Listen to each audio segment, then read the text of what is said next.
principal officers of the university, the deans, in particular the Dean of Education, the directors, professors, guests, ladies and gentlemen. On behalf of the Vice Chancellor in person of Professor Wahab Olasupo Egbewole, SAN, I welcome everyone to the 298th inaugural lecture titled Two Wings, One Bird, Why Education Cannot Fly Without Equality. To be presented by Professor Etejere, Patricia, Agnes, Ovigueraye from the Faculty of Education. Will the inaugural lecturer please stand up while I read your citation? Professor Etejere was born on the 17th March, 1956 in Accra, Ghana. She attended Holy Child School, Cape Coast, Ghana, for her secondary school education between 1967 and 1974. She obtained a Bachelor of Arts in English Language at the University of Ibadan in 1978. Thereafter, she obtained a Bachelor of Arts in English from University of Ibadan. Thereafter, she obtained a postgraduate diploma in education in 1985. Master in Educational Management degree in 1991. And PhD in Educational Management degree in 2003. All from this great university, better by far. Professor Etejere began her career as an English language teacher at St. Anthony's Secondary School, Ilorin, in 1979. She joined the service of the University of Ilorin as a lecturer too in the Department of Educational Management in 2005 and rose through the ranks to become a professor of educational management in 2022. Her research interests are in the areas of gender studies in education, higher education, and human resources management.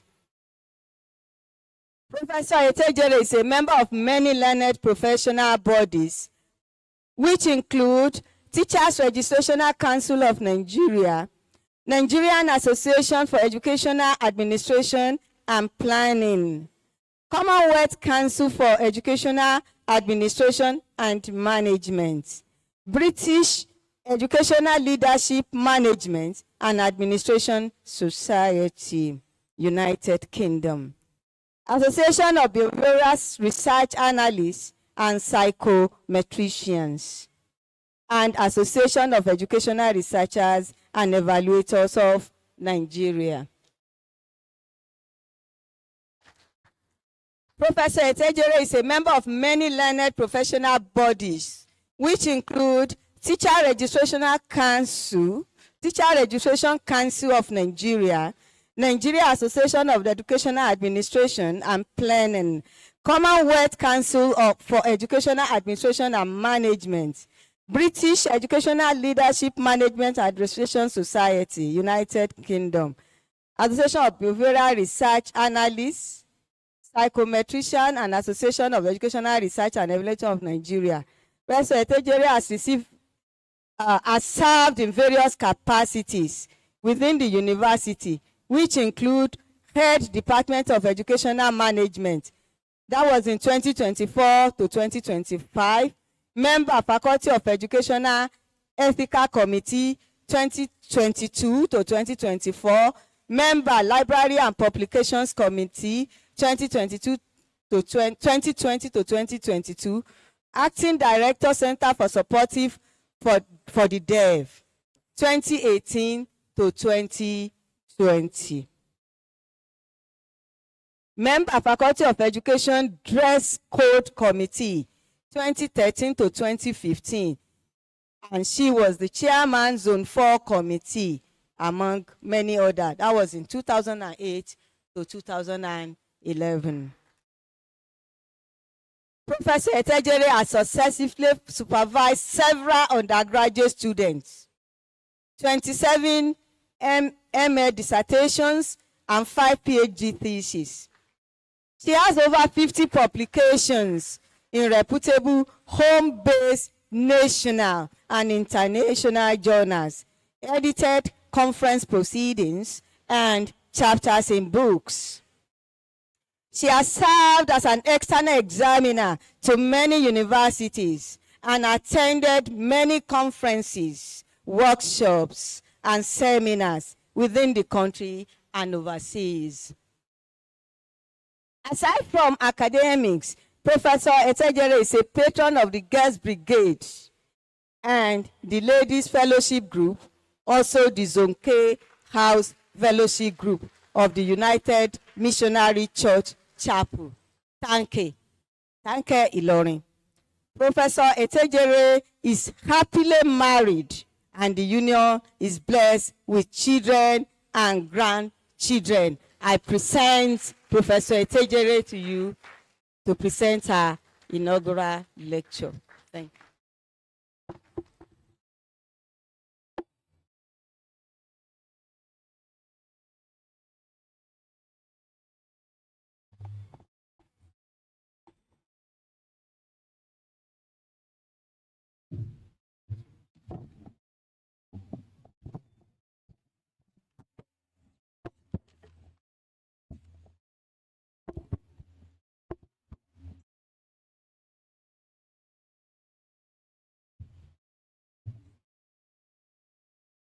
Vice Chancellor, members of the University Governing Council, Deputy Vice Chancellor Academic, Deputy Vice Chancellor Management Services, Deputy Vice Chancellor Research, Technology and Innovation, the Registrar, the Bursar, the University Librarian, the Provost College of Health Sciences, Dean of Education and Deans of other faculties, Dean of Postgraduate School, Dean of Student Affairs, Head of Department of Educational Management, heads of other departments, professors and other members of the Senate, directors of centers and units, academic and non-academic staff of the university, my law, spiritual and temporal, members of my family, distinguished invited guests, gentlemen of the print and electronic media, students of educational management and other students present, great students of the University of Ilorin,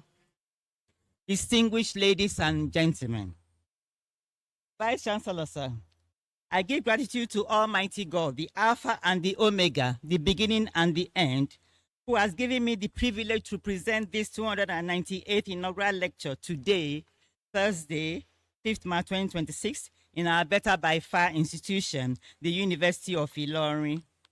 Through this lecture, I truly acknowledge God's faithfulness in my life, for he has been my help. As stated in the Holy Bible, I will lift up my eyes unto the hills, from whence cometh my help. My help cometh from the Lord, which made heaven and earth. This inaugural lecture is the 9th in the series of inaugural lectures in the Department of Educational Management, Faculty of Education.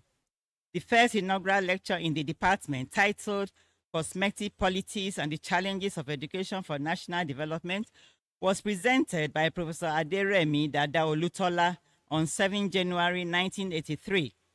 After this, 7 other professors have presented theirs. The last was on 2nd May 2024 by Professor Yunus Adebumi Fasasi with the title Holding Education Accountable for Resources and Results. The inaugural lecture for today is titled 2 Wings, 1 Bird, Why Education Cannot Fly Without Gender Equality. Mr. Vice Chancellor, sir, I would like to give a brief background to my academic journey before I delve into the lecture proper.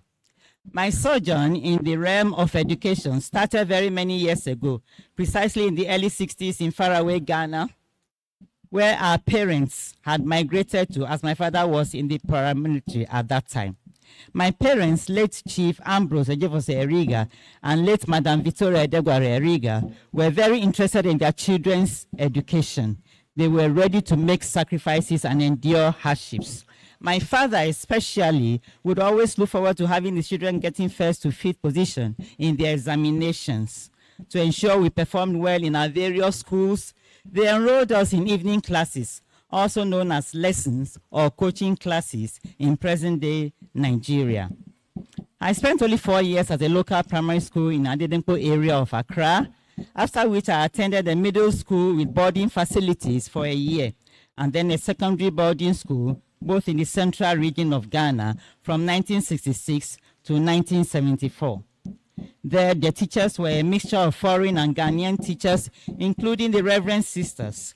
Having completed the 2-year higher school certificate course, popularly known as the sixth form in those days, in June 1974, my parents arranged for me to be brought to Nigeria because they had earlier departed for Nigeria due to Ghana's Aliens Compliance Order in 1969.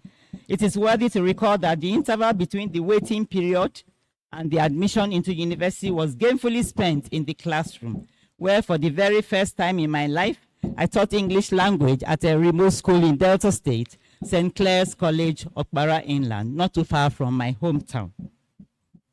The Vice Chancellor, sir, with the assurance that I'm a full-fledged Nigerian and not an alien, my academic journey proper began in September 1975, when I stepped on the soil of the oldest university in Nigeria, the University of Ibadan, from where I obtained my first degree in English.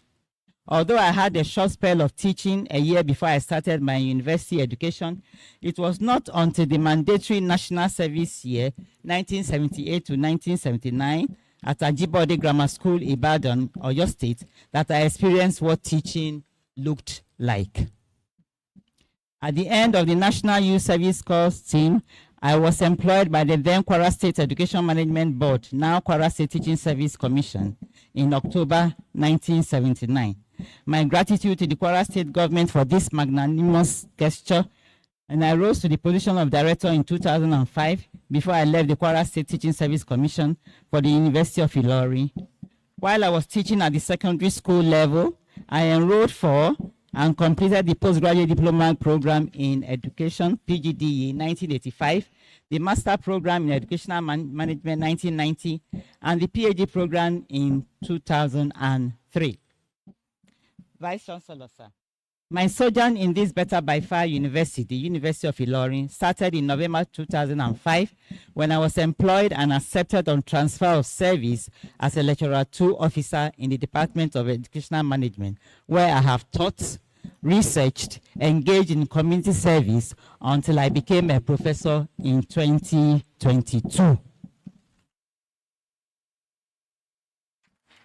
Having joined the Department of Educational Management, where I had earlier acquired my master and PhD qualifications, I felt elated and excited. It was a dream come true. I had taken up the Lecturer 2 appointment at a time when there was an acute shortage of staff, and so the workload was very heavy. At the beginning of my career at the university, the female staff in the department was 50%, but with the passage of time, this percentage became lower and lower when more male staff were recruited into the department, with the present rate being 40%. On the whole, the social atmosphere was cordial, with an undertone of healthy competition as we strive to fulfill our tripartite mandate of teaching, research, and community service.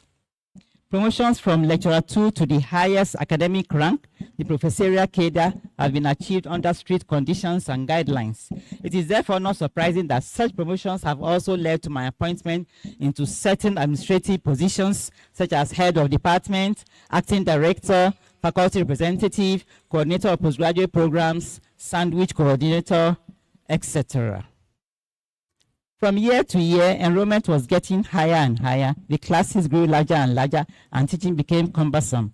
But with this number, level advising was becoming more and more tedious, while project supervision became more difficult. On the flip side of the coin, research and publications suffered a setback at the beginning, but as I got used to the system, I became more stable, and the promotions gained momentum from lecturer 1 to the leadership position, where there was a blockage due to no vacancy. Was it a matter of gender bias? Certainly not. The metaphor of two wings, one bed. Vice Chancellor, sir. It is worthy to note that the title of this inaugural lecture, Two Wings, One Bed, Why Education Cannot Fly Without Gender Equality, is a metaphor. Metaphors serve as intellectual bridges between abstract concepts and lived realities. In this lecture, the metaphor two wings, one bed is used to frame the relationship between education and gender equality in an intuitive yet analytically powerful way. Etejere, Oluwalola, Wodiji, and Shagaya, 2023. In this metaphor, education is conceptualized as a bed. Like a bed, education is designed to move, to rise above limitations, to traverse boundaries, and to carry individuals and societies towards new possibilities. Education enables mobility, innovation, and transformation, providing direction and purpose for national development. Kayode, Oduwaye, Etejere, Adaramaja, and Kutu, 2018. Gender equality represents the two wings of the bed, male and female. Each wing is essential, functional, and complementary. Neither wing is superior, and neither can fulfill the task of flight alone. The strength, balance, and coordination of both wings determine the bird's capacity to fly effectively. Etejere, Oniyongi, Aziz, and Amana, 2015. The critical question, therefore, is, what happens when one wing is weaker or rendered invisible? The answer is both simply and instructive. A bird with one wing or constrained wing may flap energetically, but it cannot achieve a stable flight. It may move in circles, struggle to gain altitude, or remain grounded despite visible effort. Translated into educational terms, when one gender is disadvantaged in access, participation, leadership, or opportunity, the entire educational system becomes inefficient and fragile. Etejere et al., 2023. Progress becomes uneven, outcomes are compromised, and sustainability is threatened. This metaphor challenges the misconception that gender equality is a marginal or secondary concern in education. The two wings, one bed, it's a metaphor, and is firmly grounded in established theoretical and empirical frameworks that emphasize inclusion, equity, and justice in educational development. This theoretical position is strongly supported by Etejere's empirical studies on female participation and attrition in postgraduate education in Nigerian universities, which revealed that sociocultural barriers, institutional constraints, and gender stereotypes significantly restrict women's educational advancement and leadership trajectories. Etejere 2008, Etejere 2009. Closely aligned with this is the principle of gender mainstreaming, which emphasizes the systematic integration of gender perspectives into policy design, implementation, monitoring, and evaluation. Gender mainstreaming does not treat gender equality as a standalone program, but as a cross-cutting concern that must inform all educational decisions. Empirical evidence from Etejere and Oluwalola 2021 demonstrate that principals' gender leadership practices significantly influence teachers' job performance, while Etejere, Shitu, and Ibrahim 2022 established a strong relationship between principals' gender and management effectiveness. A critical distinction must also be made between equality and equity in educational development. Equality focuses on providing the same opportunities and resources to all, while equity recognizes existing disparities and seeks to address them through targeted support. Equity, therefore, becomes the mechanism through which true equality can be achieved. Etejere et al., 2015, demonstrated that education plays a transformative role in challenging and reshaping preconceived gender stereotypes among secondary school students. The Sustainable Development Goal 4 emphasizes inclusive and equitable quality education, while SDG 5 prioritizes gender equality and the empowerment of all women and girls. These goals are mutually reinforcing, as progress in one depends on progress in the other. Supporting this synergy, Etejere, Shofolue, and Onosanya 2013 highlighted the role of ICT, gender inclusivity, and globalization in enhancing equitable access to education and promoting sustainable development. Framing the argument, two wings, one bed. This inaugural lecture advances a central proposition, which is gender equality is not an optional enhancement to education, but a fundamental prerequisite for its effectiveness, equity, and sustainability. This argument is anchored in the metaphor of two wings, one bed, which conceptualizes male and female participation as interdependent forces required for educational system to function fully and be relevant to society. Education, like a bed, can only achieve lift, stability, and forward motion when both wings are equally strong and harmoniously engaged. Where either wing is weakened through structural discrimination, sociocultural constraints, or institutional exclusion, the system capacity for transformation is significantly diminished. Etejere 2008. The long-term consequences of such an imbalance include reduced institutional effectiveness, weakened human capital development, and compromised national development outcomes. Etejere 2013. Empirical evidence from Nigerian educational context further demonstrates that systems which marginalize women experience inefficiency in talent utilization and leadership renewal. Etejere 2008. Conversely, institutions that integrate gender equity into policy frameworks and organizational culture record improvement in staff motivation, institutional commitment, and organizational performance. Gender inequality across educational levels in Nigeria. Although enrollment rates for both boys and girls have improved significantly over recent decades, substantial disparities persist in retention, academic achievement, postgraduate participation, and leadership representation. Longitudinal evidence further demonstrates that these disparities become more pronounced as learners progress through successive educational stages. Etejere 2009. Research further identifies domestic responsibilities, early marriage, and cultural stereotyping as significant constraints on girls' sustained schooling. Etejere et al. 2013. Empirical investigations demonstrate that access alone does not guarantee equity within university systems. Etejere 2008. Further studies confirm that meaningful equality requires sustained participation and supportive institutional structures. The leaky pipeline in Nigerian universities. Within Nigerian universities, women's increasing visibility as undergraduate students and junior academic staff contrast sharply with their declining representation at advanced academic and administrative levels. This phenomenon, widely described as the leaky pipeline, reflects systemic, institutional, and sociocultural barriers. Etejere 2008. Structural inequalities in access to research funding, academic networks, and leadership development opportunities further intensify this attrition process. Etejere 2013. Over time, these dynamics produce male-dominated leadership structures and reinforce institutional gender hierarchies. Gender and leadership representation in Nigerian education. Leadership representation remains one of the most visible indicators of gender inequality within Nigerian education system.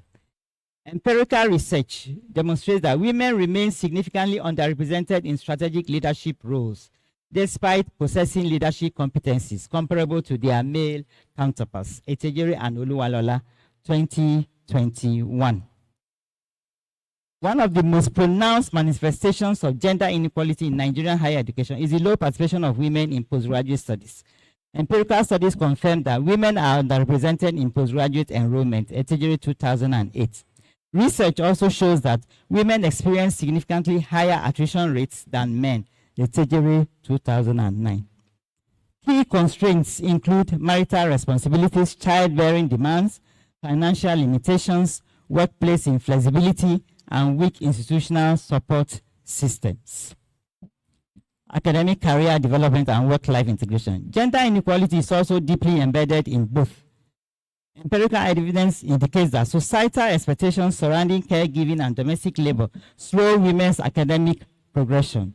Institutional rigidity further limits women's access to educational pipelines. Etejere et al. 2023. Research confirms that female academics frequently encounter stereotypes questioning their competence and professional commitment. Etejere 2013. Nigeria's experience reflects broader continental and global patterns in which gender disparities persist most strongly in higher education leadership and postgraduate participation. Comparative research demonstrates that systems adopting deliberate gender mainstreaming strategies achieve higher levels of female participation and leadership representation. Etejere et al. 2023. In summary, the state of gender equality in Nigerian education reflects a paradox of measurable progress and persistent inequality.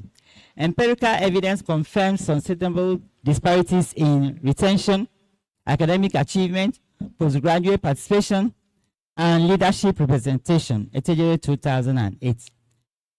Longitudinal studies demonstrate that these inequalities intensify across educational stages. Etejere 2009.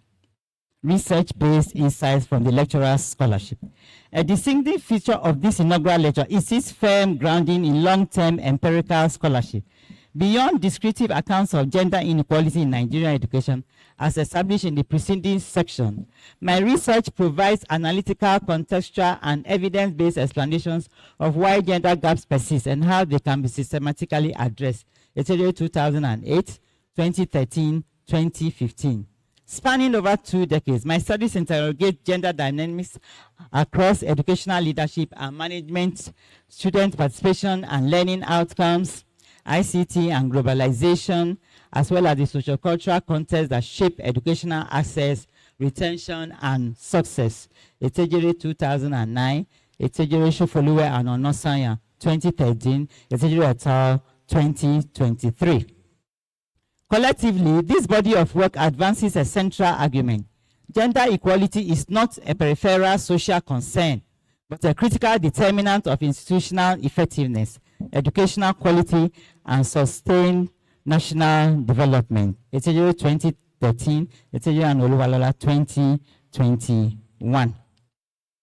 A study by Etejere, Shitu, and Ibrahim on principal gender and management effectiveness in Kwara State secondary schools demonstrated that male and female principals exhibit comparable levels of managerial effectiveness under similar institutional conditions. These results reinforce the conclusion that gender differences do not determine leadership outcomes. Rather, contextual support, professional preparation, and organizational climate are the critical mediating variables. Etejere 2013, Etejere et al.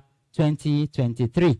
These findings are consistent with my earlier work on gender and managerial effectiveness, which established that leadership capacity is primarily shaped by training, experience, institutional culture, and organizational opportunity structures. Beyond leadership, my scholarship makes a compelling case for the intrinsic link between gender equality and student learning outcomes. In a study examining the role of education in changing preconceived gender stereotypes among secondary school students, Etejere et al. 2015 demonstrated that schooling can function as a transformative social force when curricula, pedagogy, and school culture actively promote gender equity. Responding to the realities of an increasingly globalized and digitally driven education system, my research has also interrogated the intersection of gender, ICT, and globalization. Building on this foundation, my more recent work on ICT-driven innovations for enhancing teachers' competencies highlighted the transformative potential of technology when access and capacity building are equitably distributed. Additional and Etejere 2024. These findings reinforce the argument that technological advancement, when pursued with a gender lens, merely reproduces existing inequalities in digital form, whereas inclusive technological policies can function as powerful instruments of empowerment and professional advancement. Etejere et al. 2013. My scholarship further recognizes that gender inequality in education is deeply embedded within broader community, family, and cultural structures, which collectively shape access, participation, and evidence of cultural outcomes for boys and girls. Empirical evidence demonstrates that deeply entrenched sociocultural norms, patriarchal belief systems, and household labor expectations systematically disadvantage girls' education, thereby reinforcing cycles of inequality across generations.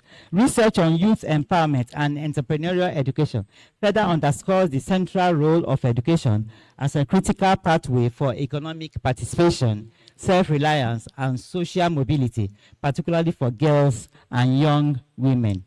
Empirical findings reveal that when education is aligned with entrepreneurial skill development, it enhances young people's capacity for innovation, employment generation, and sustainable livelihoods, thereby reducing gendered economic vulnerability. Shofoluwe and Etejere 2011. In addition, analysis of socio-economic and cultural influences on girls' education revealed how poverty, parental education, community norms, and entrenched cultural expectations continue to shape access, retention, aspiration, and academic persistence. Etejere 2008, Etejere 2015. In this way, the research moves the discourse beyond normative advocacy to evidence-driven, context-sensitive pathways for building a gender-responsive educational system capable of driving sustainable national development. Two wings, one bird. Why education cannot fly without gender equality. Education is universally recognized as the engine of national development, social mobility, social cohesion, and human capital formation. It is through education that societies transmit cultural values, cultivate intellectual and technical skills, nurture innovation, and prepare citizens for meaningful participation in economic, political, and civic life. However, despite its transformative power, education cannot fulfill these roles in isolation from gender equality. The central argument of two wings, one bird, why education cannot fly without gender equality, is clear and compelling. No system can soar when half of its strength is constrained. Just as a bird requires two wings to rise, glide, and soar, an educational system requires the full, equitable, and sustained participation of both men and women to achieve optimal performance. If one wing is weakened through systemic exclusion, discrimination, structural barriers, or deeply rooted cultural stereotypes, the bird cannot fly. Gender-responsive leadership as a pillar of institutional effectiveness. Leadership is the steering mechanism of any educational institution. Where leadership is inclusive, institutions thrive. Where leadership is exclusionary, institutions stagnate. Studies on gender leadership practices and organizational outcomes demonstrate that inclusive, gender-responsive leadership significantly enhances institutional performance. When leadership structures are gender balanced and inclusive, educational institutions benefit from shared responsibility, professional trust, and collaborative problem solving. Inclusive leadership reduces workplace conflict, promotes fairness, enhances transparency, and strengthens institutional stability. When both wings of leadership, male and female perspectives, operate in harmony, institutional flight becomes smoother, steadier, and more sustainable. Persistent stereotypes have historically equated leadership effectiveness with masculinity. However, empirical research dismantles this myth. Studies by Etejere and Ibrahim 2013 and Etejere, Shitu and Ibrahim 2022 confirm that leadership competence is not biologically determined. Instead, it is shaped by administrative skills, emotional intelligence, communication ability, professional preparation, and organizational support systems. Gender equality, teacher motivation, and organizational performance. Educational quality is inseparable from teacher motivation, job satisfaction, and organizational commitment. No curriculum reform, technological intervention, or policy innovation can compensate for a demotivated workforce. Evidence from studies on welfare packages and job commitment, Etejere, Bello, and Abdulkarim 2020, shows that inclusive and supportive work environments significantly enhance engagement, loyalty, and instructional effectiveness. In the 21st century, Education operates in a digital, globalized environment. Technological innovation in secondary schools, as highlighted by Oluwalola, Ogundipa, Famaye, Etejere, and Ajiboye 2024, is indispensable for sustainable development in Nigeria. Technology is no longer optional, it is foundational. However, digital transformation without gender inclusion produces digital inequality. Research on Gender, ICT, and Globalization, Etejere, Shofoluwe, and Osoya, 2013, underscores the consequences of limited access to ICT among female educators. Education cannot operate at full capacity when half of its intellectual and professional workforce is underutilized, constrained, or silenced. Etejere et al. 2023. Gender equality is not an optional reform. It is not symbolic compliance. It is not institutional charity. It is a structural necessity. When both wings, men and women, are equally empowered, education gains balance. It gains strength. It gains lift. It gains direction. Vice Chancellor, sir. The message of two wings, one bird, why education cannot fly without gender equality, is unmistakable. Education cannot fly with one wing. It cannot glide toward excellence while carrying a structural imbalance. It cannot drive national development while excluding half of its human capital. Whenever leadership is monopolized by one gender, the bird tilts. Whenever women are denied promotion, the bird descends. Whenever digital access is unequal, the bird falters. Whenever stereotypes override competence, the bird struggles. However, when opportunity is balanced, when participation is inclusive, when leadership is equitable, the bird rises and soars. Moreover, with it, the society advances towards sustainable development, social justice, and enduring national transformation. Barriers that clip the wings, realities hindering gender equality. Despite growing awareness of the importance of gender equality in education, numerous structural and cultural barriers continue to hinder the educational bird's flight to achieve stable and sustained flight. These barriers are often interconnected, deeply embedded, and sometimes subtle, yet their combined effects significantly undermines educational effectiveness and leadership development. One of the most enduring barriers to gender equality in education is the persistence of cultural stereotypes and patriarchal norms. In many societies, including Nigeria, leadership, authority, and decision-making are traditionally associated with men, while women are expected to prioritize domestic responsibility. Although women constitute a significant proportion of the teaching workforce, they remain underrepresented in school leadership and educational management positions. An educational system that excludes women from leadership effectively denies itself the full strength of one wing. The academic profession places high demands on time, productivity, and mobility. For many women, particularly in higher education, these demands intersect with societal expectations of caregiving, motherhood, and family management.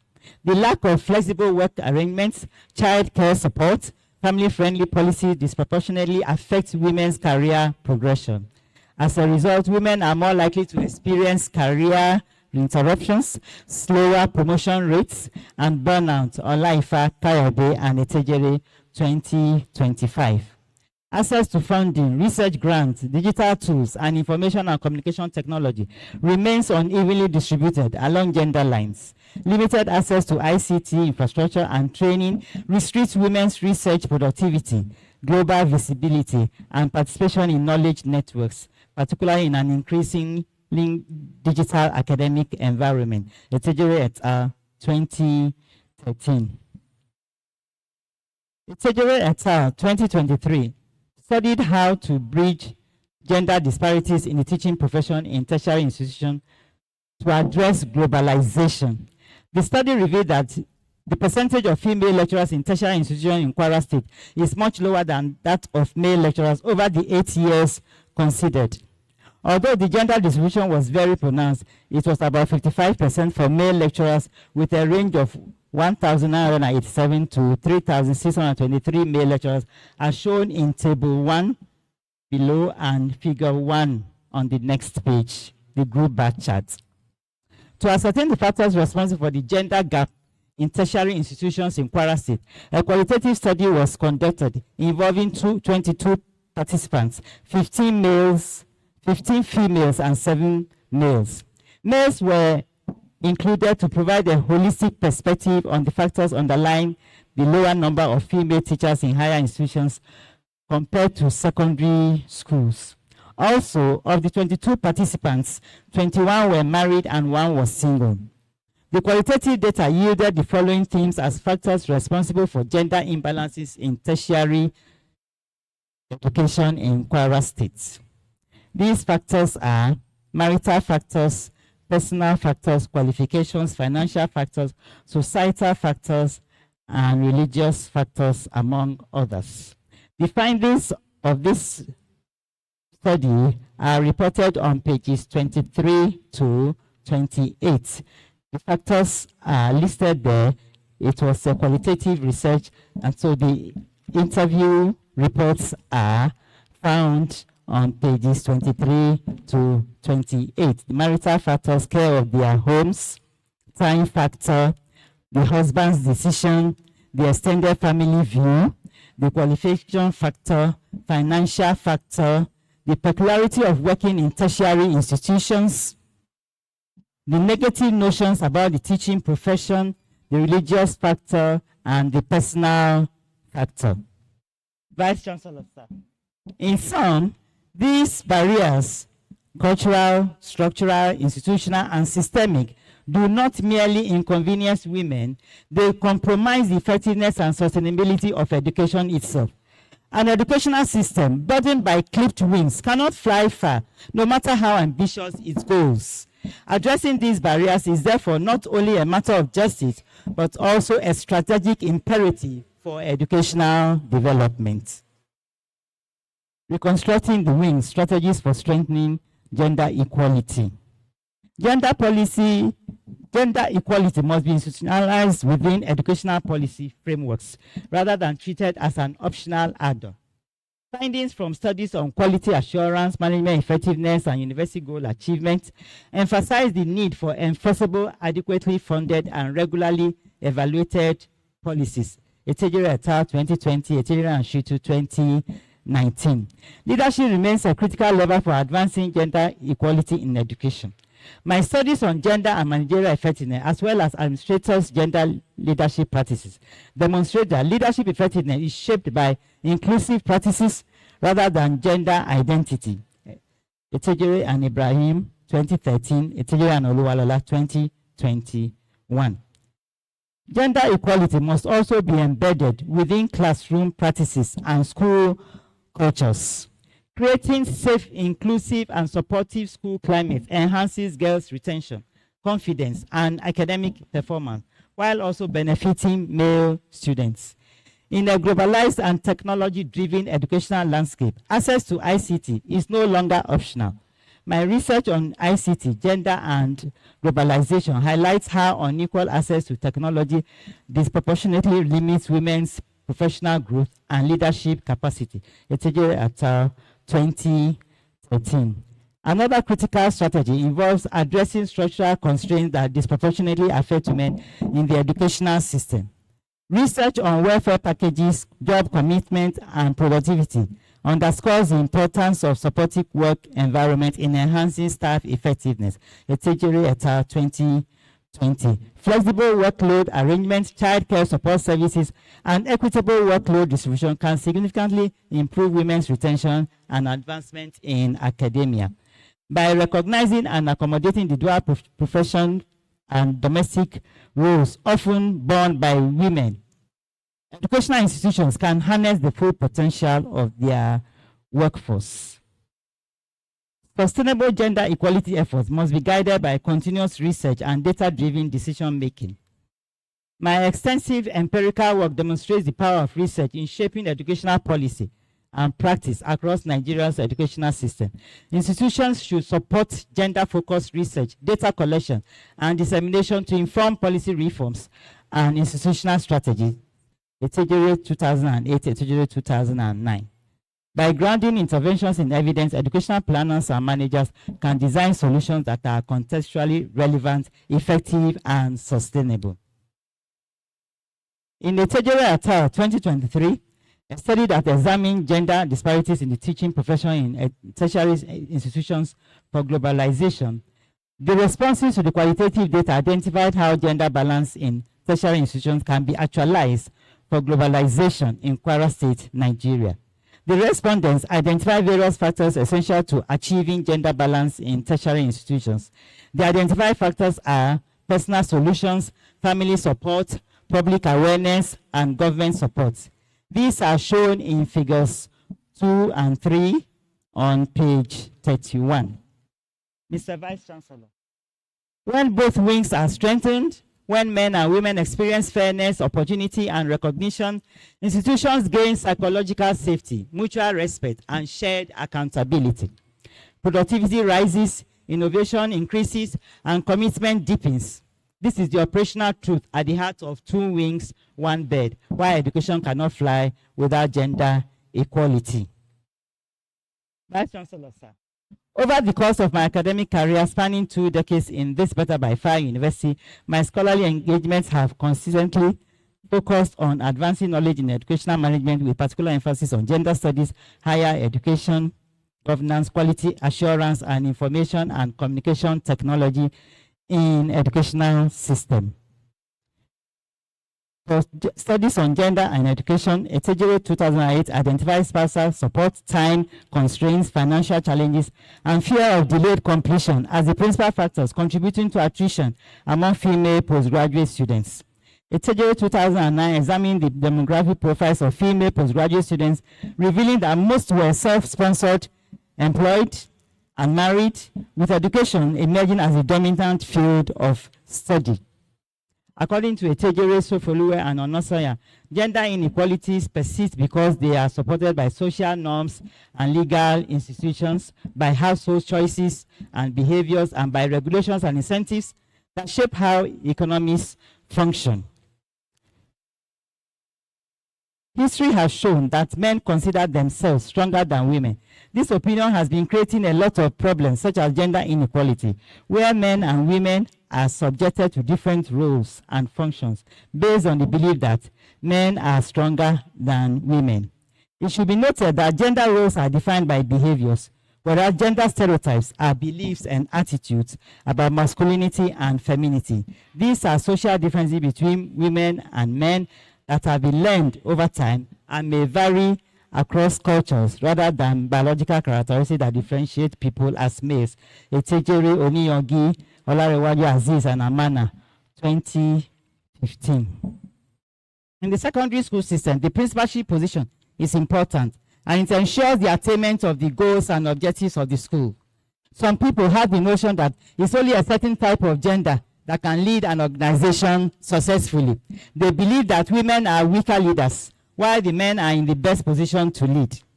Etejere, Shitu, and Ibrahim, 2022, therefore set out to investigate principal gender and managerial effectiveness in Kwara State secondary schools. They recommended that school principals should endeavor to adopt effective leadership style based on the situation in the school.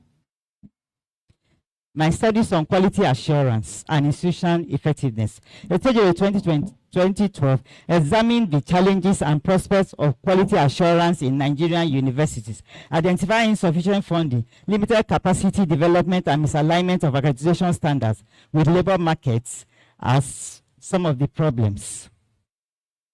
Etejere and Ogundele 2012, expanding on this, investigated the relationship between teachers' job satisfaction and quality assurance in private secondary schools, revealing a significant positive relation.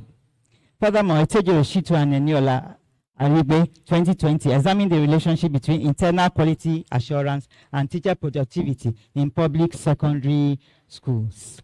On higher education, governance, and development, Etejere, Aburime, Aliyu, and Jeka Infa 2017 examined the roles of governance and management in the university system as they relate to West African universities.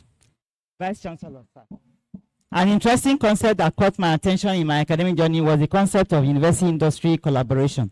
This is the concept used to describe the alliances, linkages, partnerships, or interactions between universities and relevant industry. It is a vital instrument for achieving university goals, which can be achieved through collaborative research, students' industrial training, and support for developmental projects. Thus, Etejere, Niola, Aribe, and Oguni in 2019 looked into the challenges and prospects of university-industry collaboration in Ondo State. The paper affirmed that universities and industries are two different types of organization. Therefore, differences in their organizational structures, nature, values, and goals have become hindrances to effective collaboration between them. It is worth noting that higher education must inculcate in learners the skills required to survive in a knowledge economy, since skill acquisition is the order of the day. Therefore, Fasasi, Etejere, and Oyeniro, in response to the need to position higher education in Nigeria to meet the challenges of the knowledge-driven economy, advocated the introduction of new programs that would equip learners to be relevant in the knowledge-driven economy, and that teaching in higher institutions should focus on the need to nurture the culture of problem identification and think through its solution in the students. From my studies on information and communication technology in education, Etejere 2007 examined ICT in technological education, highlighting its potential to equip students with critical skills for modern industries. The study noted that students could benefit from knowledge of ICT tools and practices embedded in their technology-based courses, as well as from the acquisition of relevant skills for using these technologies to facilitate the attainment of educational goals. For schools to be effective, computer literacy should be demonstrated through computer availability, computer utilization, and content competencies for effective record keeping, computer-assisted instruction, and communication in schools. Thus, Ogundele and Etejere 2013 investigated the relationship between computer literacy and secondary school teachers' job effectiveness in Kwara State. The study by Additional and Etejere 2024 focused on enhancing public school teachers' competencies and entrepreneurial skills through ICT in Kwara State. It was discovered that there was a significant relationship between ICT usage and the development of entrepreneurial skills among teachers, supervision, mentorship, and academic service. Mr. Vice Chancellor. In addition to research, I've dedicated myself to mentorship and capacity building. I've supervised over 200 undergraduate projects, 27 master's dissertations, 1 MPhil and 4 PhD theses, and I've served as internal and external examiner across multiple institutions, including Alikma University and Kwara State University, Malete.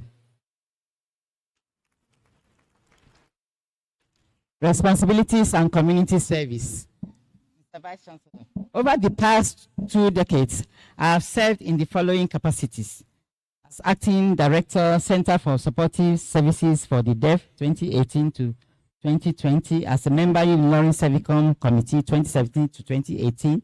In the Faculty of Education, I've been a faculty representative in so many committees. For instance, Business Committee of Senate, 2018 to 2020. I've been a member Faculty of Education Ethical Committee 2022 to 2024.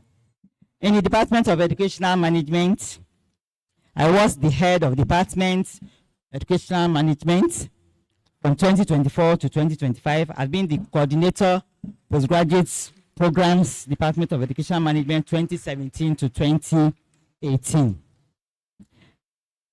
For community responsibilities, I'm a member of the, I'm a patroness of the Girls Brigade Nigeria UMCA, Chapel Tanke District, Ilori, and I'm a member of the Ladies Fellowship of UMCA Chapel Tanke.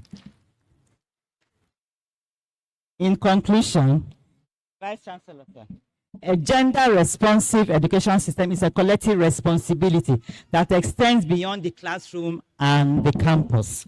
When policies provide enabling frameworks, educational managers foster inclusive institutions, and families and communities nurture equitable values, education gains the balance and strength required for sustainable national development. It's only then that both wings can move in harmony, and only then can education truly fly.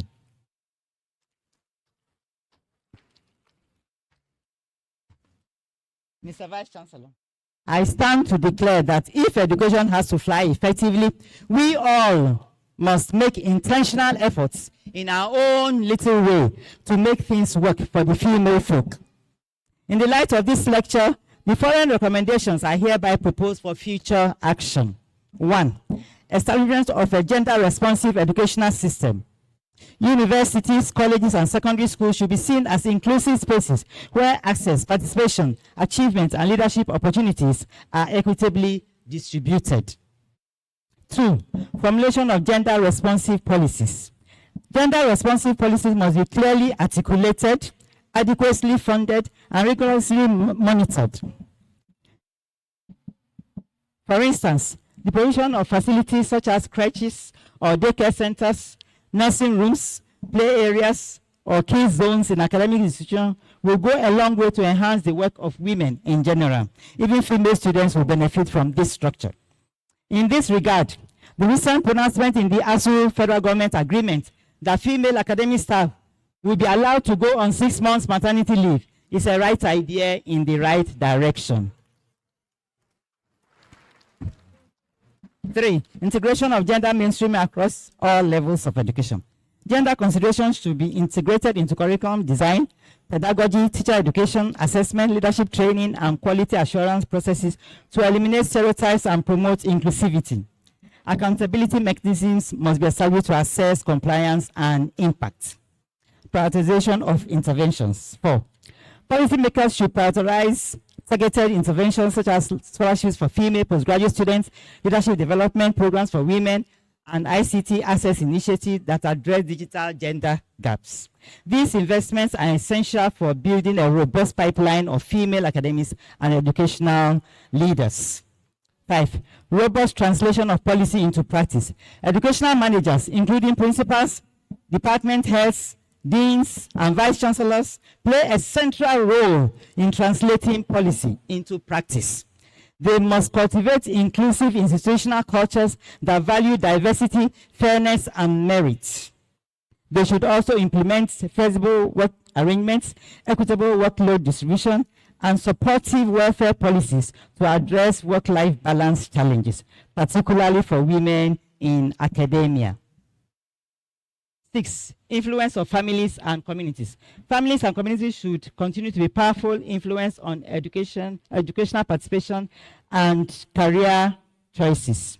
Encouraging girls' academic ambition, supporting women's career progression, and sharing domestic responsibilities are crucial steps towards creating an enabling environment for educational success. 7. Introduction of capacity building programs. Capacity building programs should be strengthened to equip educators and administrators with gender-sensitive teaching and leadership skills.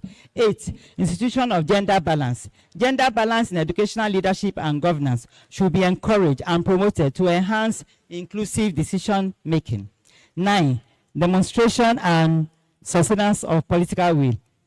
All stakeholders should demonstrate and sustain political will and funding commitment to advance gender equality in education. Vice Chancellor, sir. Acknowledgements. I give thanks to Almighty God for his faithfulness and loving kindness to me, for sustaining me throughout my life here on earth, and even for giving me the grace to deliver this inaugural lecture. To him be all the glory, all the adoration, and all the honor. My utmost appreciation goes to my late parents, Chief Ambrose Ejevose and Mrs. Victoria Edegwaye, who nurtured me and always took great interest in my education throughout their lifetime. My heartfelt gratitude goes to the management of the University of Ilorin, headed by our able Vice Chancellor, Professor Wahab Olashupo Egbewale San, under whose leadership I obtained my professorship. Thank you very much, sir, for permitting me to deliver this inaugural lecture.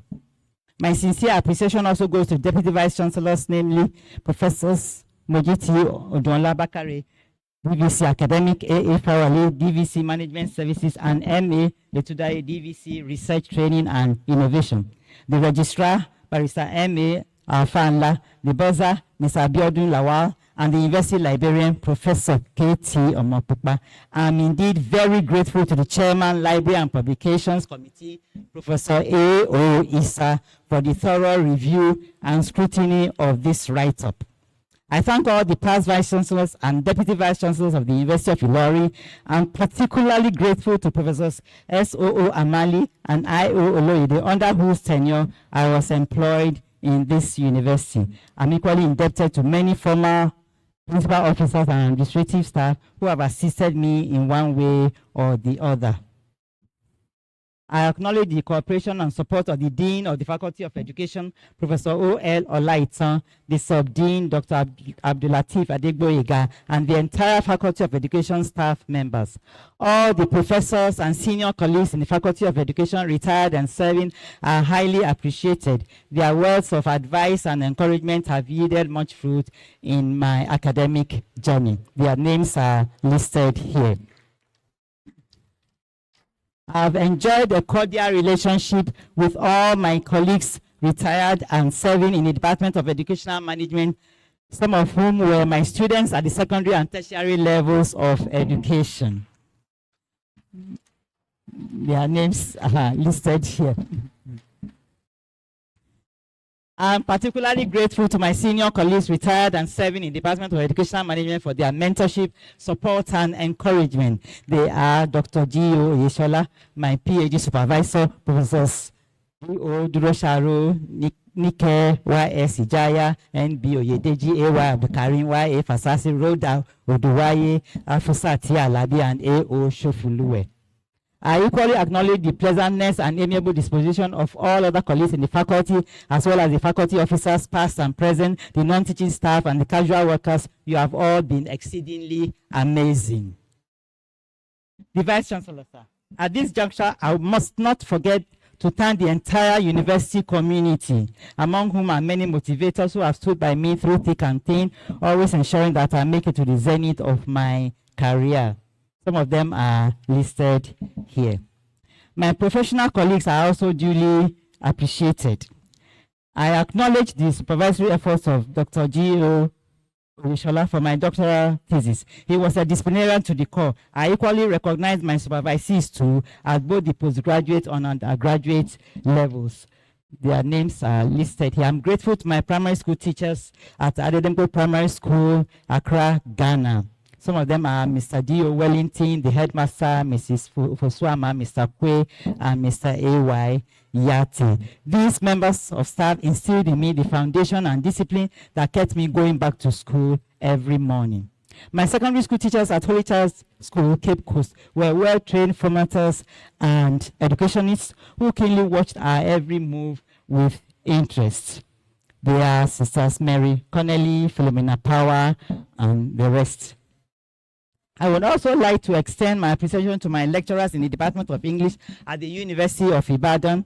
Having been privileged to obtain more information about them in later years, I can say that they taught and demonstrated a higher sense of maturity and life than one would have imagined at that time. They are Professors Omolara Ogundipe Leslie, Professors L. Ayobanjo, Professor D.S. Izebaye, and others.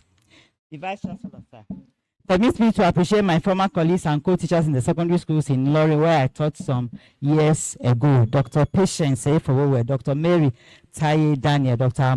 Amo, Mrs. Bola Adibole, and others. I'm pleased and honored to have taught many students, some of whom have risen to the top of their careers. A few of them are Professor A.S. Omoshidi, my present head of department. Professor M.T. Yakubu, Department of Biochemistry. Professor I.O. Udin, Department of Crop Protection, and so many others.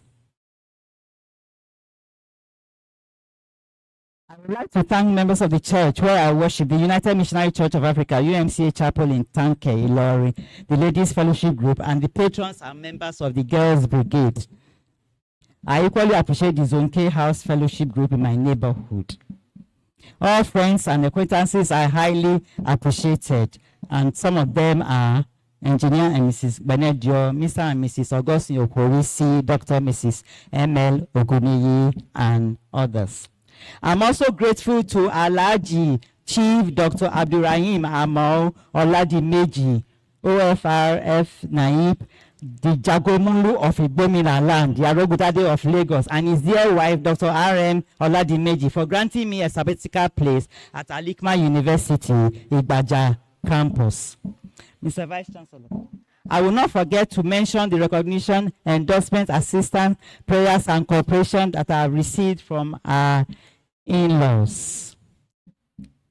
Some of them are here.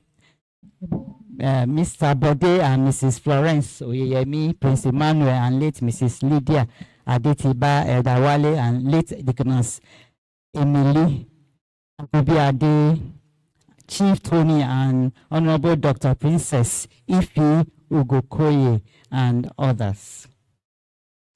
I also appreciate all my siblings and their spouses. You have all been wonderful offsprings of our parents and in-laws.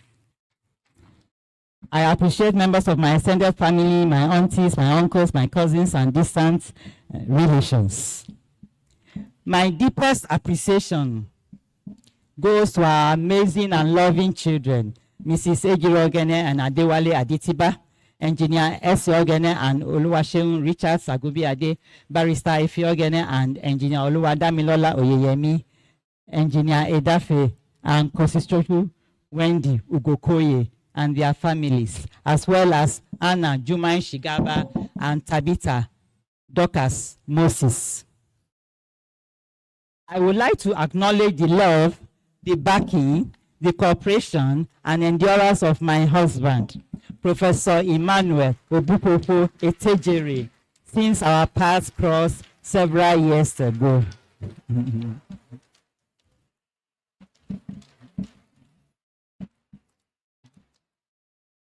Thank you very much, my darling husband of no regrets.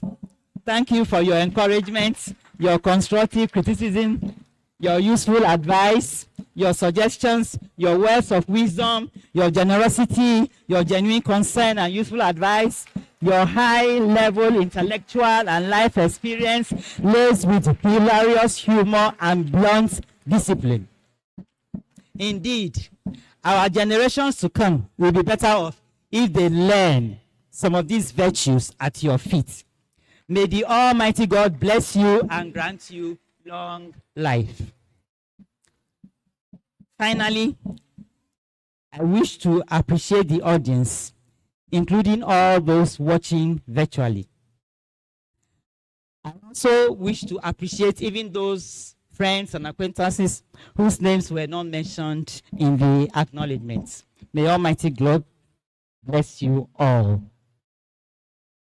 May God bless you all and grant you journey mercies to your destination. On this note, I glorify the name of the Lord with this chorus.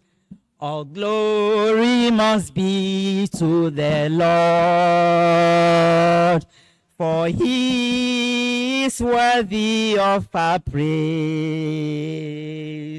No man on earth should give glory to himself.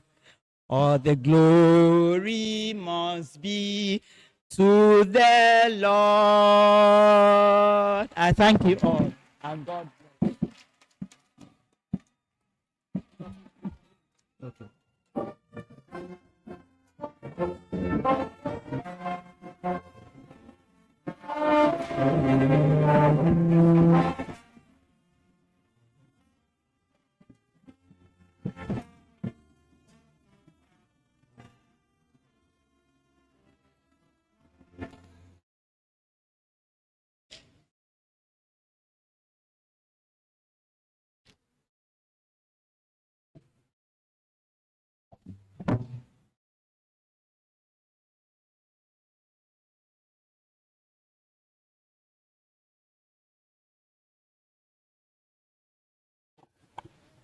Please be seated.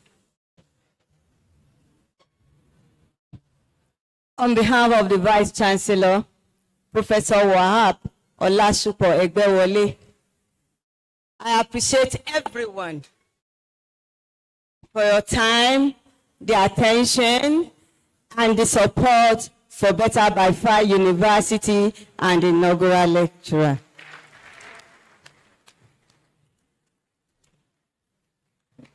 The scholars should please stand up for recognitions. These are the students leading in their various programs or classes. Thank you for being with us. Thank you. Please be seated. We thank the principal officers of the university, the deans, the directors, in particular Director of Academic Planning. I want to, after thanking everyone and appreciating everyone, there is the need to mention some names. We thank Professor Lateef Olorunsola-Dimeji, the Vice Chancellor of Al-Hikmah University. Thank you, sir, for being with us. Professor Mukaila Ayoda Aremu, Provost, College of Education, Nuru. Thank you. Professor Adegboyega Adisa-Fawole, immediate past BVC Management Services, and his able wife, Professor Oluyemisi Fawole. We also thank Professor Asenat Taiwo Ambali, the wife of former Vice Chancellor. Thank you, for being around. So thank also Honorable Commissioner for Planning and Economic Development, Kwara State, in person of Dr. Mary Arindi. Honorable Commissioner for Solid Minerals Development, Kwara State, Chief Abosede Olaitan Burahimo. Honorable Commissioner for Transport, Kwara State, Honorable Kura Aliyu Sabi. Honorable Commissioner for Youth and Development, Kwara State, Honorable Ambassador Ndanusa Usman Shehu. Honorable Commissioner for Special Duties, Kwara State, Honorable John Olariwaju. Honorable Commissioner for Agriculture, Kwara State, Honorable Abdulaziz Abolore Alabi. Honorable Commissioner for Housing and Urban Development, Honorable Segun Ogunsola. Honorable Commissioner for Energy, Honorable Abdulgani Abdulaziz. Want to thank the Vice Chancellor of Better by Far University. He's online watching us live despite his tight schedule. Thank you, sir. And other 37 participants online. Thanks to Reverend Dr. S.G. Chini, the resident pastor, and all other pastors of UMSCA Chapel. Thank you, Lori. We also thank members of the Nigerian Association of Educational Administration and Planning. We thank Mr. Bode Oyeyemi, representing our in-laws. Thank you, the retired professors that are in attendance, all retired professors, thank you. Mrs. Isoken Adetoru, Principal, Chapel Secondary School, Ilorin, thank you. The community, Ilorin, thank you. All retired professors and senior colleagues of the Department of Educational Management, thanks to you. All other colleagues of the Department of Educational Management, thank you for coming, for your attention. Teaching and non-teaching staff of the university, thank you. Members of the press, thank you all. All former and present students of inaugural lecturer, thank you. Teachers and pupils of Chapel Secondary School, thank you. And then the children and online, they are all online. We thank you. By name, Ejirogene Adetiba, Isogene Agumbi Ade Richard, Ifiogene Oyeyemi, Edafiogene Etejere, Hannah Shigaba, and Dorcas Moses. Thank you all, and we thank God you are there for your parents. Now, We want to thank Professor Emmanuel Etejere for the endurance and for the generosities. Thank you very much, sir. So, thank you all. Let's stand up for.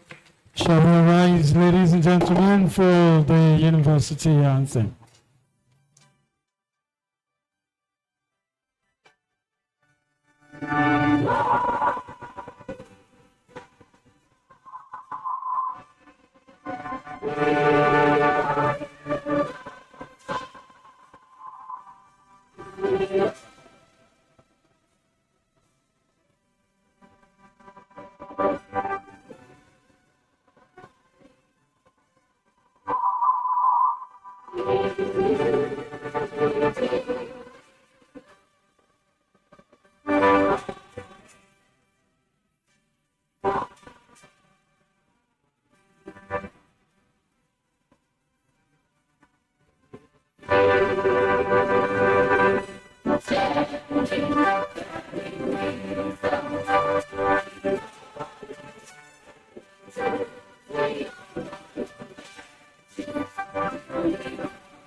Once again, ladies and gentlemen, we thank you very much for being a part of the 298 in the series of inaugural lectures of this university.